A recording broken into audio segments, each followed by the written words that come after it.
Jamie Spears has been replaced with a temporary conservator of the estate. Does that mean Team Con is finally gone? Well, let's break it down. My name is Christopher Melcher. I'm a California attorney, and I've been thinking about all the things that are going on behind the scenes probably with this conservatorship now that we have Jamie Spears out of the way. Matthew Rosengart, Britney's attorney, has confirmed that he wants the files from the law firms that represented the conservatorship for these past 13 years. I know some have expressed concern that those files could be destroyed, but I don't see much risk of that. There's too many lawyers and staff involved. Law firms keep their records electronically. There's multiple copies in various places over several devices, servers, practice management software that store all these emails and memos. It would be extremely difficult to destroy that stuff. Rule 1.16 of the California Rules of Professional Conduct require an attorney to turn over a client file promptly on request. The file belongs to the client, not to the attorney, and the attorney could be disciplined for not turning over that file immediately. John Zabel is now the temporary conservator of the estate. He holds all the powers that Jamie once had, and that includes the right to fire counsel. I have to imagine that John Zabel has already done so or is in the process of terminating Holland and Knight and Freeman and Smiley, the attorneys that have represented the conservatorship for all these years. John Zabel would then hire new counsel who is aligned with Britney's interests to help wrap up the conservatorship. Britney will then have her father out of her way and the attorneys who were aligned with her father out also. A huge amount of attorney's fees is being claimed by the attorneys for the conservatorship. It's well over $1.5 million. And Britney's former attorney, Samuel Ingham, is also asking for hundreds of thousands of dollars of fees. If those fees were requested before the attorney was fired, then the attorney can continue on and seek those fees even though it's no longer involved in the case.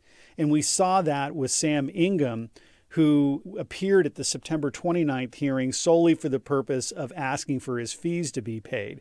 However, Mr. Ingham had filed several petitions for fees after he was fired on July 14th.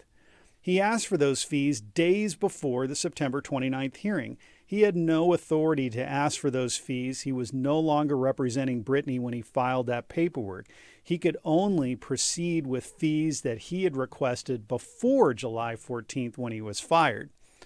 This comes from a case called Marriage of Borson that I deal with a lot in divorce cases. It allows an attorney to proceed with a fee application if it was made on behalf of a client before the attorney was fired, but once the attorney is terminated, no further applications for fees can be made by that attorney. That authority would apply to a conservatorship also. It's not specific to divorce. This deals with the attorney-client relationship. The attorneys for the conservatorship, Holland and Knight and Freeman and Smiley, would also be able to seek fees that were requested in that 12th accounting or final accounting that they proposed. But any fees that were not included in those documents could not be brought after they're fired. A separate civil action would have to be brought for those fees. Many people over the years have viewed Holland and Knight and Freeman and Smiley as having represented Jamie, but that's not the case. They represented the conservatorship over Britney Spears. It was done supposedly for her benefit. And because they represented the conservatorship, the new person in charge of the conservatorship over the estate, John Zabel, can sue them for malpractice. He has the right to bring a malpractice case if the facts warranted it. If those firms did anything below the standard of care in representing the conservatorship, they can be sued. We know this is true because there's a case called Stein versus Deloso where the same thing happened.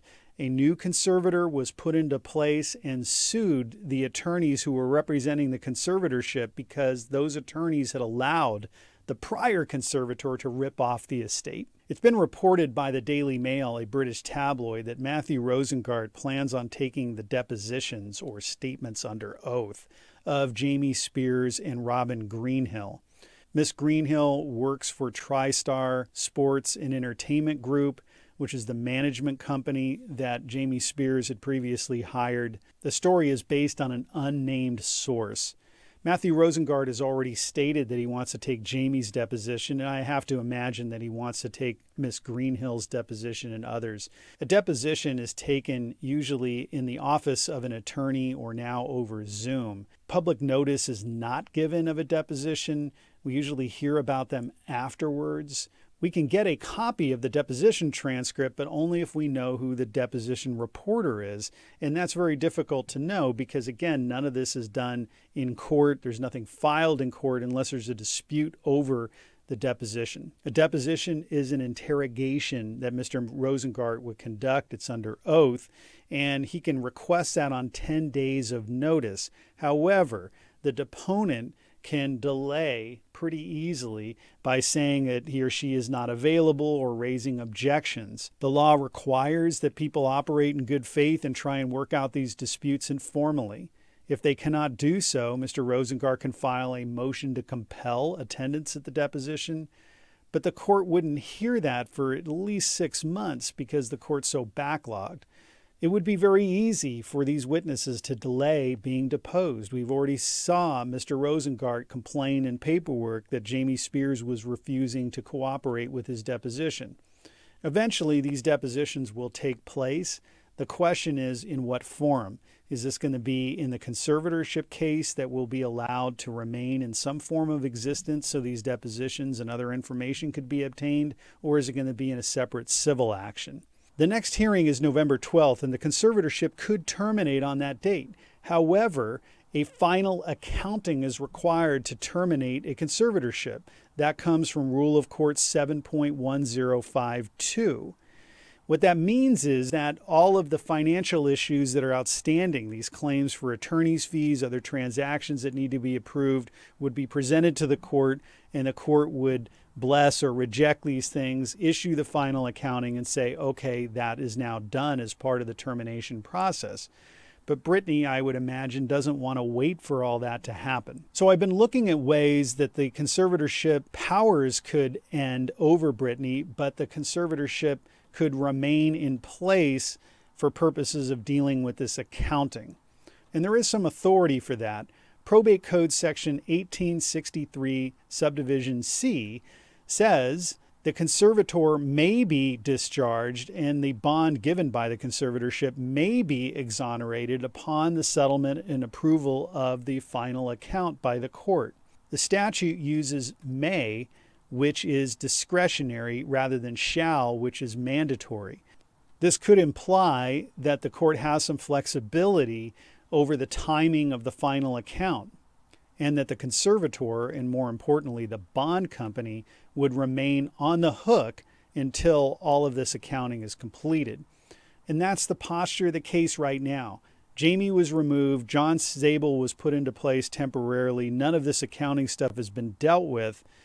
But we also have all these powers that have been granted to Mr. Zabel and to Jody Montgomery over Britney's person. One possibility is that all of those powers are temporarily suspended and that the conservatorship would live on essentially as a shell to allow for these depositions to be taken and for Mr. Rosengart to develop the evidence he needs to contest all of these requests for fees and anything else that's presented as a final accounting. It's important that he gets that right because Probate Code Section 2103 says that once the final accounting is made, that it releases the conservator and the bond company of all liability. It's a final determination, something we call res judicata in the law. There is an exception to that rule when the final accounting was approved by the court as a result of fraud, conspiracy, misrepresentation, or omission of a material fact.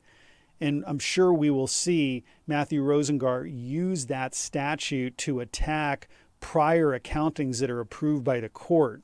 But in the accountings that are pending now, I would imagine that Mr. Rosengart does not want to have the court make any determination of those until he has all the information. He wouldn't want to end the conservatorship now with a final accounting and then have to rely on this fraud exception later. So that may mean leaving the conservatorship in place as a vehicle to get all this information. So what is going to happen on November 12th? Well, it's really up to Britney. She can ask that the conservatorship be terminated along with a ruling on all of these financial issues that are outstanding, or she can ask the court to temporarily suspend all of these powers that have been placed in the hands of the conservator over her and restored to her personally, so that the conservatorship case would continue really as a shell or vehicle for her attorney to get all this information before having to deal with a final accounting. We will see. Hey, thanks so much for the support. I hope you'll consider subscribing to the channel if you haven't done so already, and I will see you on November 12th.